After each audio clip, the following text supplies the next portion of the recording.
పండగ ట్రాఫిక్తో ప్రధాన రహదారులు రద్దీగా మారాయి. ఎటు చూసినా రోడ్లన్నీ ట్రాఫిక్తో స్తంభించిపోయాయి. తెలంగాణ నుంచి సొంత ఊర్లకు వెళ్లేవారు దాదాపుగా సొంత వాహనాలు సహా ఆర్టీసీ బస్సులు, ప్రైవేట్ ట్రావెల్స్ ను ఆశ్రయిస్తున్నారు. టోల్ ప్లాజాల దగ్గర వాహనాల రద్దీ పెరిగిపోయింది. సంక్రాంతికి సొంతూర్లకు వెళ్లే ప్రయాణికులతో జూబ్లీ బస్టాండ్ కిటకిటలాడుతుంది. ఉదయం నుంచే లగేజ్ బ్యాగులతో పయనమయ్యారు. మరిన్ని వివరాలు జేబీఎస్ బస్టాండ్ నుంచి మా ప్రతినిధి నిఖిల్ అందిస్తారు. సంక్రాంతికి హైదరాబాద్ మొత్తం ఖాళీ అవుతుంది. సంక్రాంతి పండుగకి హైదరాబాదీలంతా కూడా తమ సొంతూళ్లకు బాటపట్టారు. ఏదైతే నిన్నటి నుంచి హాలిడేస్ కావడంతో హైదరాబాదీలంతా కూడా తమ సొంతూళ్లకు వెళ్ళడానికి రెడీ అయిపోతున్నారు. ప్రస్తుతం మనం జేబీఎస్ ఉన్నాం. జేబీఎస్ లో ఒకసారి సిచ్యువేషన్ చూసుకోవచ్చు. జేబీఎస్ లో భారీ ఎత్తున జనాలతో జేబీఎస్ మొత్తం నిండిపోయింది. ఏ బస్సు కూడా ఖాళీగా లేకుండా జనాలతో ఫుల్గా నిండిపోయినటువంటి సిచ్యువేషన్ చూసుకోవచ్చు. మనం ప్రజెంట్ జేబీఎస్ ఎంట్రన్స్ దగ్గర ఉన్నాము. ఏదైతే బస్సు కంపార్ట్మెంట్లో వెయిట్ చేసే టైం కూడా ఇవ్వకుండానే ఎంట్రన్స్ దగ్గరనే బస్సులో ఎక్కేటటువంటి ప్రయత్నం చేస్తున్నారు జనాలు. సీట్ ఆక్యుపై చేయడానికి వాళ్ళ దగ్గర ఉన్న ఖర్చీపు, వాటర్ బాటిల్స్, కొందరైతే విండోస్లో నుంచే ఎక్కే ప్రయత్నం కూడా చేస్తున్నారు. ముఖ్యంగా అటు ఆర్టీసీ రద్దీకి అనుగుణంగా దాదాపు 6,000కు పైగా బస్సులను ఏర్పాటు చేసింది. ఆయా రూట్లలో ఎక్కడ ఉన్నటువంటి రద్దీని బట్టి ఇంకా బస్సులు నియర్లో ఉన్నటువంటి డిపోల నుంచి బస్సులను పెంచుతున్నామని కూడా అధికారులు చెప్తా ఉన్నారు. ప్రత్యేకంగా హెల్ప్ డెస్క్లు ఏర్పాటు చేశారు. ఏదైతే ఈ కంపార్ట్మెంట్కు సంబంధించి ఆ కంపార్ట్మెంట్లో ఏ రూట్లలో అయితే బస్సు వెళ్తుందో ఆ బస్సులు ఎప్పుడు వస్తాయి, వచ్చిన తర్వాత అనౌన్స్మెంట్ వంటి ఏర్పాట్లను కూడా చేశారు. ముఖ్యంగా చూసుకోవచ్చు, ఏదైతే రద్దీ ఉంటుందో ఎటువంటి తొక్కిసలాట, తోపులాట జరగకుండా ఏదైతే మాకు సీట్ దొరకాలి, మేము నిల్చోవద్దు అనే ఉద్దేశంతో జనాలందరూ కూడా సీట్ కోసం ప్రతి ఒక్కరు కూడా ట్రై చేస్తుంటారు. కాబట్టి ఎటువంటి ఇబ్బందులు కలగకుండా బస్సు ఏదైతే డిపోలోకి ఎంటర్ అయ్యే ముందు ఆ బస్సులో కానిస్టేబుల్ ఎక్కి కూడా అందరినీ దింపించే ప్రయత్నం చేస్తున్నాడు, ఈజీగా ఎక్కించే ప్రయత్నం చేస్తున్నాడు. మొత్తంగా చూసుకోవచ్చు, పండగకు మరో 1-2 రోజుల సమయం ఉండటం కూడా ఒక్కొక్కరు ఇప్పటి నుంచే బయలుదేరుతున్నారు. ముఖ్యంగా చూసుకోవచ్చు, ఈరోజు వీకెండ్ కావచ్చు, ఈరోజు సాటర్డే, రేపు సండే లైన్గా హాలిడేస్ ఉంటాయి. సాఫ్ట్వేర్స్ అందరూ కూడా ఈరోజు తమ ఊళ్ళకు వెళ్ళడానికి రెడీ అయిపోతున్నారు. చాలా మంది కూడా దాదాపు 4-5 రోజులు సెలవులు వస్తాయి. అటు స్కూల్ స్టూడెంట్స్కి, కాలేజ్ స్టూడెంట్స్కి కూడా 10 రోజుల పాటు సెలవులు ఉండటంతో అందరూ కూడా తమ సొంతూర్లకు వెళ్తారు. మొత్తంగా చూసుకోవచ్చు, జేబీఎస్లో తెలంగాణలోని ప్రతి నియోజకవర్గానికి, ప్రతి ప్రాంతానికి, ప్రతి మేజర్ రూట్కి ఇక్కడ ప్రతి 10-15 నిమిషాలకు ఒక బస్సును నడుపుతున్నామని కూడా జేబీఎస్ బస్ డిపో అధికారులు చెప్తా ఉన్నారు. వీడియో జర్నలిస్ట్ రతన్తో నిఖిల్, ఎన్టీవీ, హైదరాబాద్. హైదరాబాద్ నుంచి వస్తున్న వాహనాల తాకిడితో విజయవాడలో ట్రాఫిక్ స్తంభించింది.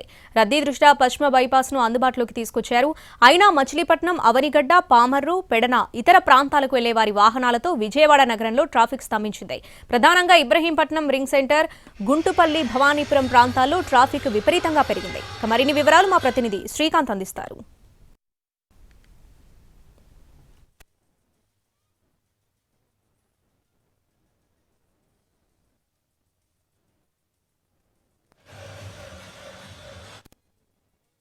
పండుగ రద్దీ అనేది విజయవాడ నగరంపై స్పష్టంగా ట్రాఫిక్ రూపంలో అయితే కనబడతా ఉంది. ఇప్పటికే విజయవాడ మీదుగా ఏలూరు, అదేవిధంగా రాజమండ్రి, కాకినాడ వైపు వెళ్లాల్సిన వాహనాలన్నింటినీ కూడా పశ్చిమ బైపాస్ ద్వారా విజయవాడ నగర పోలీసులు మళ్లించినప్పటికీ కూడా ఇటు మచిలీపట్నం, అవినిగడ్డ, పామర్రు, పెడన వెళ్లాలంటే మాత్రం ఖచ్చితంగా విజయవాడ నగరం మీదగానే వెళ్లాల్సిన పరిస్థితుల నేపథ్యంలో తెలంగాణలోని హైదరాబాద్, ఇతర ప్రాంతాల నుంచి కూడా వస్తున్న వాహనాలన్నీ కూడా విజయవాడ, కృష్ణా జిల్లా పరిసర ప్రాంతాల్లోని స్వస్థలాలకి వెళ్లడానికి విజయవాడ నగరం మీదగానే వెళ్లాల్సిన పరిస్థితి కూడా ఉంది. ఈ నేపథ్యంలోనే విజయవాడ నగరం పైన ఆ ట్రాఫిక్ ప్రభావం అనేది స్పష్టంగా కనబడుతుంది. మనం విజయవాడ భవానీపురం సెంటర్ దగ్గర ఉన్నాం. భవానీపురం సెంటర్లో చూస్తే విజయవాడ వైపు హైదరాబాద్ నుంచి వస్తున్న వాహనాలతో పూర్తి స్థాయిలో ట్రాఫిక్ అనేది కిలోమీటర్ల మేర స్తంభించిన పరిస్థితి కూడా ఉంది. అటు విజయవాడతో నగరంతో పాటుగా సరిహద్దులో ఉన్నటువంటి శివారు ప్రాంతంగా ఉన్న ఇబ్రహీంపట్నం, రింగు, గుంటుపల్లి ప్రాంతాల్లో కూడా ఇదే విధమైన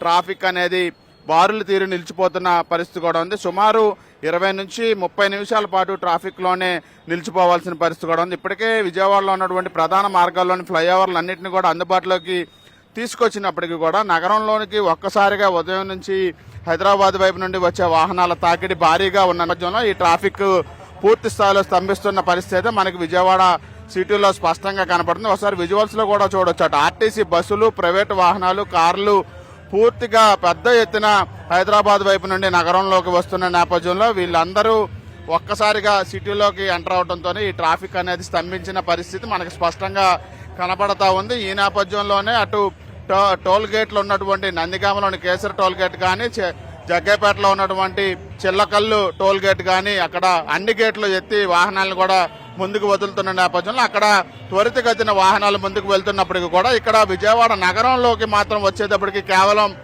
ఉన్న ప్రధాన మార్గంగా ఉన్నటువంటి ఏదైతే విజయవాడ భవానీపురం కానీ అటు బందర్ రోడ్డు ప్రాంతాలన్నీ కూడా పూర్తి స్థాయిలో ట్రాఫిక్తో కిటకిటలాడుతున్న పరిస్థితి మనకి స్పష్టంగా కనబడతా ఉంది. ఈ నేపథ్యంలోనే ట్రాఫిక్ని కంట్రోల్ చేయడానికి అధికారులు అన్ని ఏర్పాట్లు చేస్తున్నారు. ఎక్కడికక్కడ వాహనాలు నిలిచిపోకుండా త్వరితగతిన ముందుకు వెళ్ళడానికి ఏర్పాట్లు చేస్తున్నారు. అటు బస్టాండ్ రైల్వే స్టేషన్లో పూర్తి స్థాయిలో బస్సులు రైళ్లు కూడా రద్దీలు కొనసాగుతున్న నేపథ్యంలో పండుగ సెలవుల కారణంగా ఇవాళ శనివారం కావడంతో పూర్తి స్థాయిలో హైదరాబాదు చెన్నై ఇతర మార్గాలన్నింటినీ ఇతర ప్రాంతాల్లో ఉన్నటువంటి ఈ ఎవరైతే సొంతూళ్ళకు వెళ్లాలో వాళ్ళందరూ కూడా ఇప్పుడు పల్లెబాట పట్టారు. అందులో భాగంగానే ఈ ట్రాఫిక్ రద్దీ అనేది మనకి స్పష్టంగా కూడా కనబడతా ఉంది. ఇవాళ రేపు ఈ ట్రాఫిక్ ఎక్కువగా ఉండే అవకాశాలు ఉన్నాయి. ఎందుకంటే ఆదివారం కావడంతో ఈ ట్రాఫిక్ మరింత రేపు పెరిగే అవకాశాలు ఉన్నట్టుగా మనకి స్పష్టంగా తెలుస్తోంది. ఈ నేపథ్యంలో ట్రాఫిక్ అనేది నిలిచిపోకుండా నగరంలో ఒకవైపున పోలీసు అధికారులు పశ్చిమ బైపాస్ను అందుబాటులోకి తీసుకొచ్చినా ఇటు మచిలీపట్నం పామర్రు పెడన అవినిగడ్డ వెళ్లాల్సిన ఎన్టీఆర్ కృష్ణా జిల్లా ప్రాంతాల వాసులందరూ కూడా విజయవాడ నగరం మీదుగానే ఇటు వస్తున్న నేపథ్యంలో ట్రాఫిక్ అయితే స్తంభిస్తున్నట్టుగా మనకు అర్థమవుతోంది.